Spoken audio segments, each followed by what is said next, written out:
should test the speaking first. Hi, hi, hi. Okay, anyways, just ignore how I look.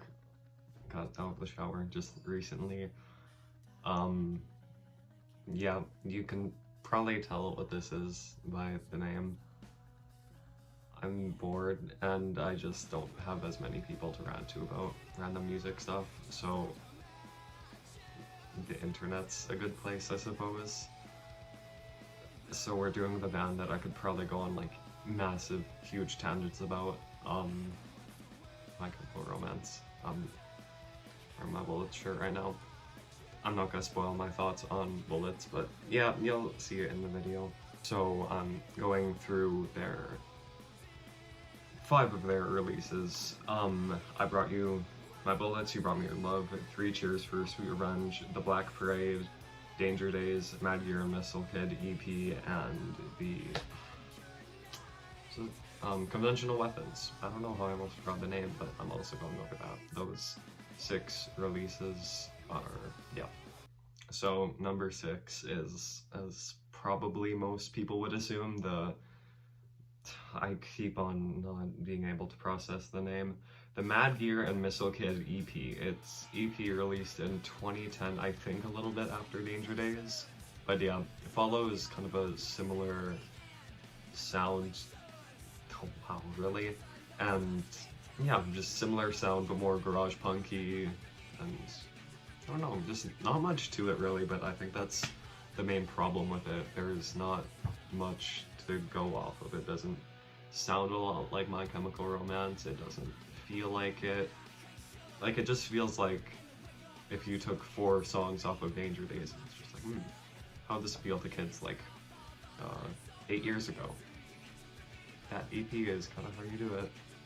But yeah, it's good still. Like, as much as I said I still like it, it just kind of feels like this weird hole. Like, I don't even think it went onto streaming services until like maybe 2-3 years ago, and it's been out since, as I said, like around Danger Days time, so 2010.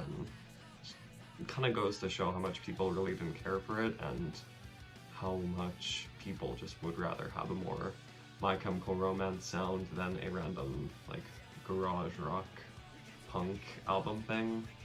But again, it's only like 10 minutes long, so like, who cares? But yeah, I'd give it a medium 7, and for a highlight song, probably like Masters of Ravencroft. Ravencroft, yeah. Number 5 is also probably kind of predictable, but Danger Days, The True Lives of the Fabulous Killjoys. It's just something. It's really weird to see this much of a poppy album, even after a pop-punk band releases like an album like this, like after what people, like lots of people consider their magnum opus. Like, I'm not gonna get into their other 3 album run, shove that to the side for now, but this after those 3 albums is just insane, considering the score on all of the rating sites that you will see this on. Like, off the top of my mind, Rate Your Music has it at a 2.91. Kind of, what's the word? Overhated. It's overhated, but it's not also worth the praise. Lots of people also call it a money grab, which I don't completely get.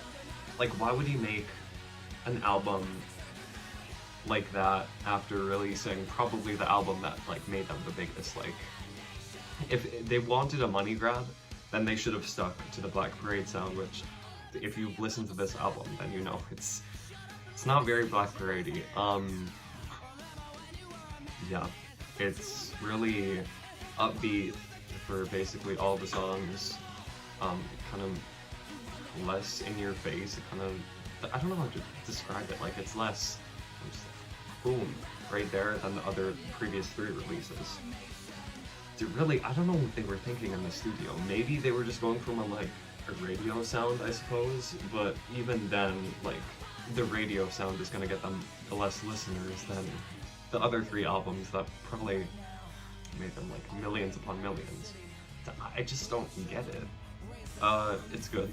Like, I still like all the songs except Scarecrow. I don't like Scarecrow. It's their worst. Easily, I don't like Scarecrow. But yeah, I still like it. Like Destroya, Na Na Na, Bulletproof Heart. Great songs. I was about to say amazing, but they're not amazing. Set maybe Destroya. I love Destroya. That's all there is to it. I'd maybe give it like also a medium 7. As I said, highlight song is like Destroya. You heard it. Number 4, conventional weapons. Yeah, it's a big jump, big step up. I like this one a lot more. I don't know how to describe it though, really.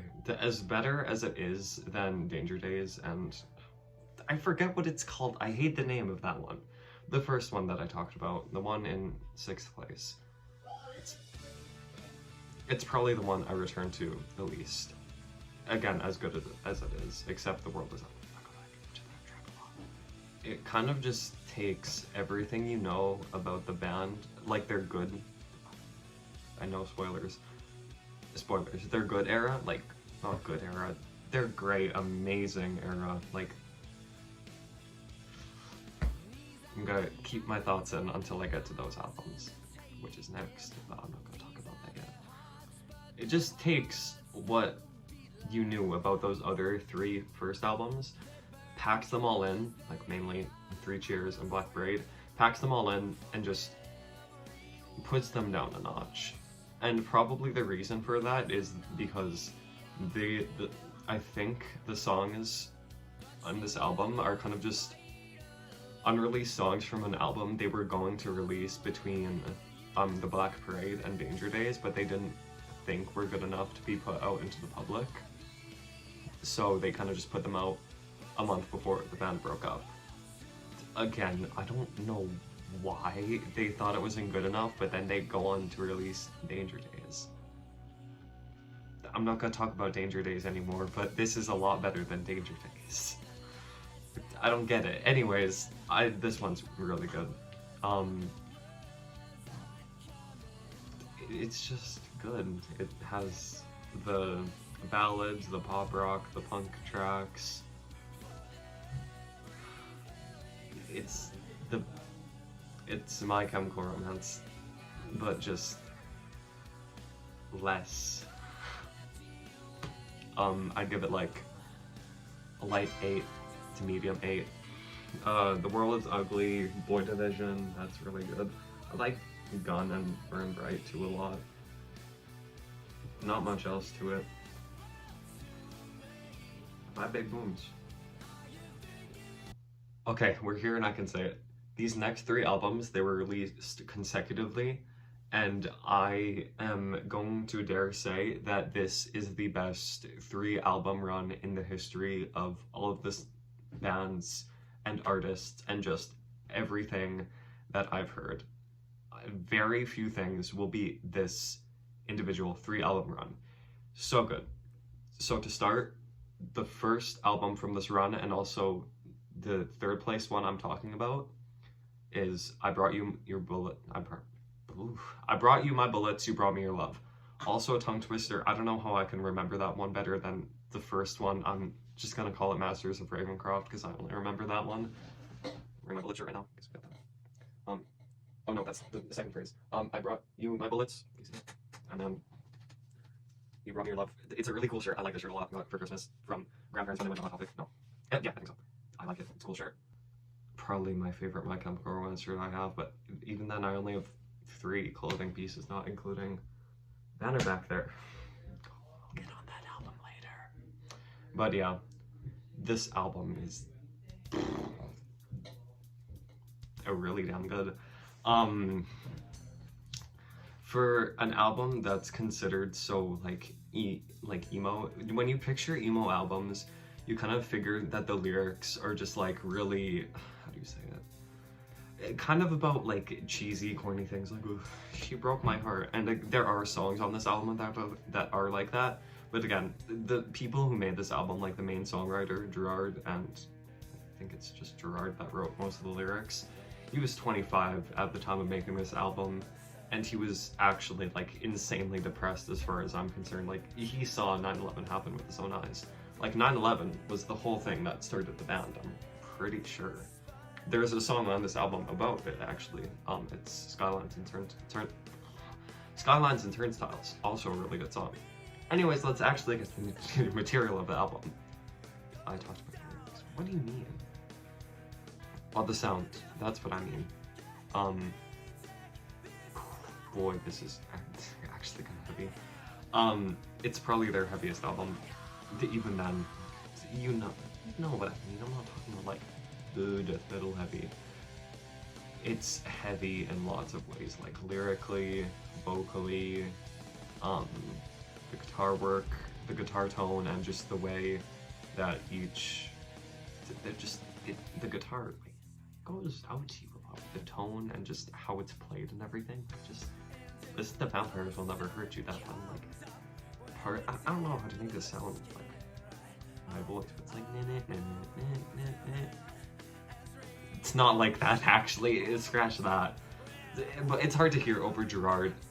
But the guitar, it's really good. Speaking of Gerard, actually, he's insanely whiny here. I hear lots of fans say that this is his worst vocal performance. I gotta disagree because Danger Days is right there. What are you talking about? But it's a really good vocal work if you have a brain.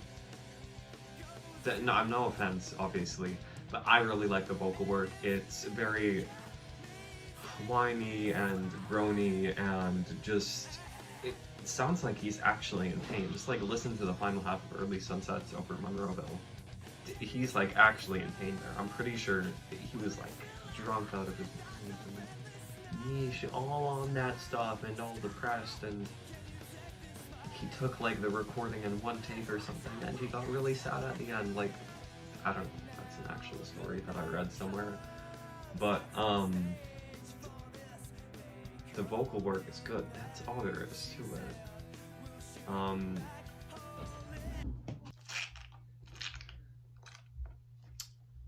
I got fast food. Anyways, the good vocal work. That's what I was talking about. The drumming, you know, I kind of have to mention that this is their best album, like drum-wise. I forget what's his name. Matt Pelissier. He was only in this album. I think he's like their least known member of the band. Like I couldn't even remember his name as you just saw, but he's a phenomenal drummer. Just, I think the solo in Demolition Lovers is not just a solo on the guitar, but it's a solo for every member of the band, except Gerard, but he had his solo on like every other song on the album with his vocals. So good. But, yeah, the drumming, it's great too. It's, like heavy. It has a lot more variety than the other albums. Like, I'm gonna slightly spoil and give probably one of the only negative things I will say about this band out here, as also, as I said, a spoiler. But their drumming on all the albums other than this one is not the greatest thing ever. It's not bad, of course, but it's just like really generic. Like not even pop punky. It's just kind of generic. Like, rest in peace, Bob Breyer. Like, he might not have been like a very nice person to people that weren't straight white males, but subpar drummer, I suppose. Like, still a good drummer, but the variety of their drumming was sadly only in their debut, which doesn't get the attention that the other albums get. But there are better reasons why their other two albums after this got so much attention, which I'll get to. But first, I give this album a solid 9. Big jump from the light 8 I gave the other album. You probably paid attention. But yeah, highlights: Demolition Lovers, Honey, This Mirror Isn't Big Enough for the Both of Us, Vampires Will Never Hurt You, Skylines and Turnstiles, Early Sunsets over Monroeville. All bangers, I love them. That's a good burger. Anyways, number 2 is 3 Cheers for Sweet Revenge. It's a frame, yeah. I like this album lots. I love it lots. But the thing is, you gotta be a very certain type of person to like this album. Hell, probably even this band in general, which I probably should have brought up at the start. So, my 3 rules of why you probably like this band is 1, you're gay or LGBTQ, and plus those people in some form. 2, you're alternative, emo. I don't really think I'm that anymore. Or 3, you have some form of autism and or ADHD. I think I have ADHD. I'm not sure about autism. Who knows? Anyways, yeah. If you're any of those, you'll really like this album, because this album, I feel like, is a... What's a stake that would be beneficial to you? Like, you know when you stake a vampire in the heart? Like... But it's like beneficial to that. It'll go straight to your heart, and instead of killing you, it just... Whoa, this is good as hell. But, yeah. This was their way to fame for, I think, a really good reason. This album is unique in lots of ways. Even to the other pop punk albums that were made around this time, before this time, and after this time, nothing will be close to how good this individual one was. Even if you're one of those emos that's like the people into that kind of music, like a girl romance, overrated, poser. I'm not into that. This is the first video that's gonna be on this thing, but I'm more of a, I don't know, metal techno kind of guy. Getting into techno, I'm really liking the techno stuff I've heard, but I kind of just picked up this band one day. Especially this album was one of my ways into it. This album has a big appeal with how upbeat it is. Not the Danger Days kind of upbeat. 3 Cheers kind of upbeat. It probably only appealed to that because of the beginner emos. Do you know that was a term? No, I didn't really either until I looked into this more. That was also a term by people called the elder emos. Did you also know that existed? I didn't either. It's okay. I only found it out recently too. But yeah, it's a certain appeal. Enough about the appeal to gay people. Liberals. Jumping kind of straight into the music stuff.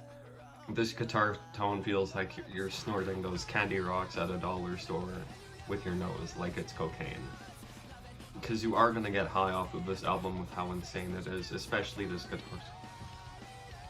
The guitar work isn't like Necrophagist, Mohammed Speakmez, or Chuck Schuldiner death level.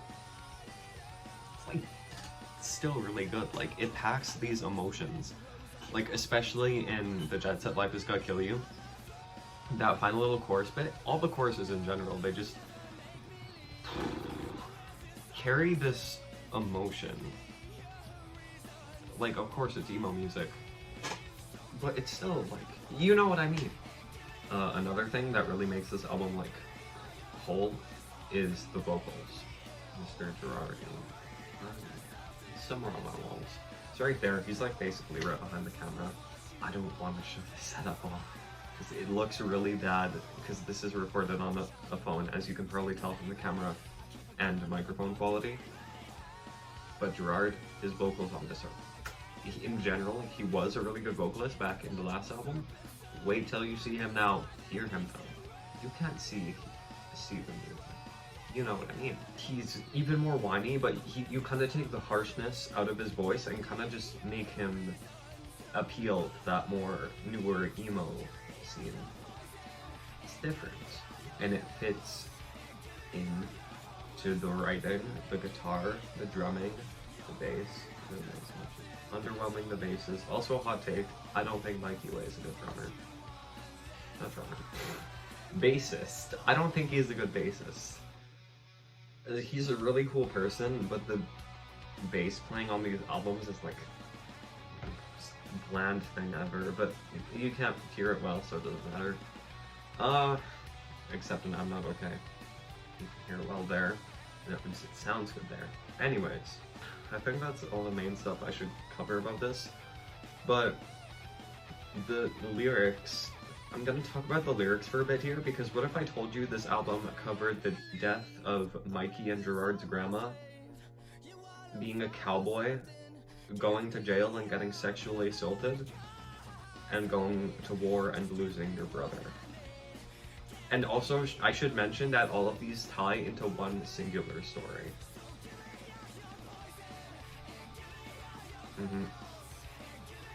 I'd give this album pretty solid 10. Favorite tracks: Helena. It's hard to choose.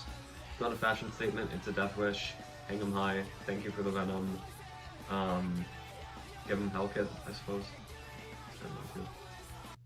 Number 1, The Black Parade. I'm not even... You saw it coming. Anyways, picture me. This was actually kind of basically a year ago. That's kind of crazy to think that was kind of a year ago. I'm down in Arizona, family vacation. I'm an ungrateful little fart-face, and I'm stressed out with social life, being homesick, bada bada boo. I don't have good Wi-Fi, which is, you know, average teenager concern. All that stuff. And I'm kind of going through music that I could try and, like, new music that I could listen to that I haven't listened to yet. One of my online friends, they really like this album, Black Parade by My Chemical Romance. Like, huh, let's check this out. Even though it's emo, like, I don't like emo people. Fast forward maybe another 5 months, I'm like actually a completely different person. I walk different, I talk different, I dress different, I probably even breathe different in some way, and I'm not exaggerating that, but I actually feel like I breathe different now.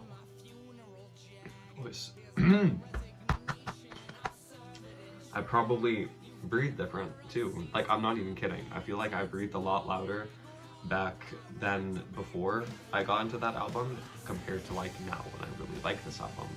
Really like is an understatement. Anyways, you might be wondering, how can an album like change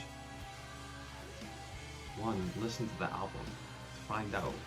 2, I can try and explain, but this is more of a me thing. It's just peak. I think that's all there is to it. It's just phenomenal music with phenomenal lyrics that I think just speak to everyone really that likes this band. Like, it's one of the main reasons why they listen to it. The music is really good, and the lyrics. Oh, this is so me. Back when she broke up with me. As most teenage dudes and probably girls say too. Anyways, lots of people consider this album emo. Oddly, I don't think it's emo. It's more like opera rock, pop punky stuff. Not pop punk. Get the pop punk out here. It's not pop punk anymore. It's opera rock. What is radio music today? They say it's opera rock, alternative rock, and pop punk. So I can see the pop punk in most of the songs, but I can see that in some songs. Anyways, this album is epic as hell, with an epic as hell story. Did I mention that this is an epic as hell story? Most of these albums have an epic as hell story. Except, no, Danger Days is an epic as hell story. Just, and sadly the music isn't on par. I don't want to talk about the other 2 albums, Three Tears and Danger Days, with their story things. Gotta focus on the Black Parade a little bit, because genuinely, if this was made into a movie, I think it would be life-changing for so many people, including me, because my second favorite album ever got turned into a movie.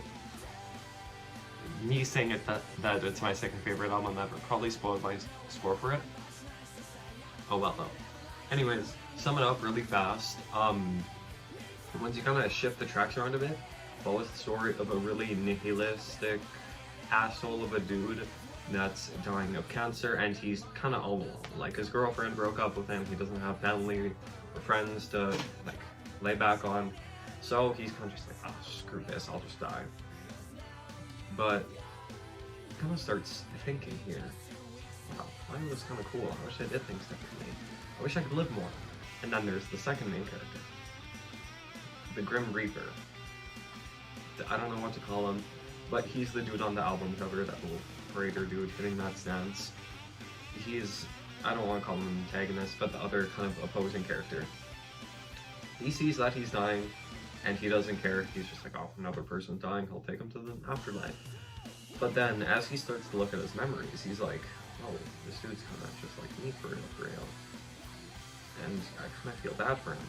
So it gets to the point where this dude is like wanting to die, and the Grim Reaper is wanting him to die.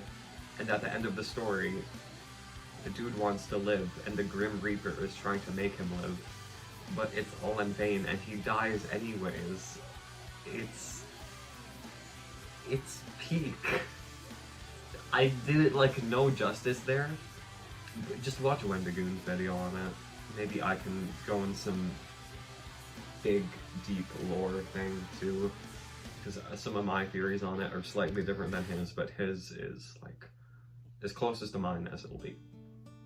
Anyways, to get more into the music, it's oddly, well, you'd kind of call it simple in some fashion. Like, you kind of think of Three Cheers, but like toned down and kind of like all up in your face. It's still really good though, like it's better. Wanna know why it's better? Because they poured their like a ton of emotions into it. Like a lot of emotion. This album is very emotional. Not just emotional in the fact like, oh, boo-hoo. It's emotional in the fact like it's triumphant. It's full of like happiness, sadness, yearning, loss. Think of any emotion and there's 75% chance it is featured in the 2006 My Chemical Romance album, Danger Days. Just very emotional. And just music. Like, I don't know how to describe it really. It's hard to say what it is, which is kind of a struggle for lots of albums I really like. I don't know how to properly describe it, like, how to say like why it's so good, which kind of tested me. But at the same time, it's just that good that I can't say it. In other discography rankings I do, I'll probably have a similar problem to this, except for maybe a couple bands and artists, but I think it's sadly the case for this. But one thing I can say is just how important it is to me. Last year, that wasn't a good year for me. I didn't like that year at all. But it made me into who I am now, which is a person that I like a lot more than me in, like, exactly the day of last year. I was probably starting what caused everything that happens to me now, which I'm gonna say it wasn't a very good series of events, but what happened then with me and this album is between us.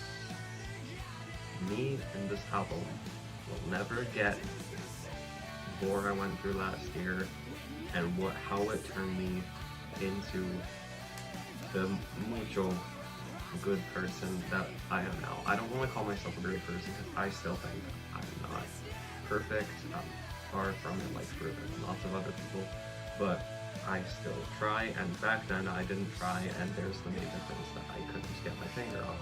So I don't think it was fully a phase. It's just this album will change your life, confirmed by me and probably a couple hundred other people now. What?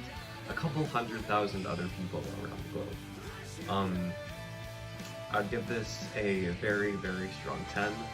For favorite songs, Disenchanted, Dead, Welcome to the Black Parade. This is how I just get all of them basically. It's good. If you still exist at this point, thanks for the first video thing I make. This is very rough. It's a lot smaller than what I'll probably be doing in the future because I know that this is a small band. Not small band, a band with a smaller discography than other bands I'll try and do. in the future, but perfect time for me to stop. But yeah, My Chemical Romance, overall, very, very solid discography. All great albums except 1, 2, which I would just consider good. Everything else is great. Anyways, yeah. Thanks. Thanks for coming.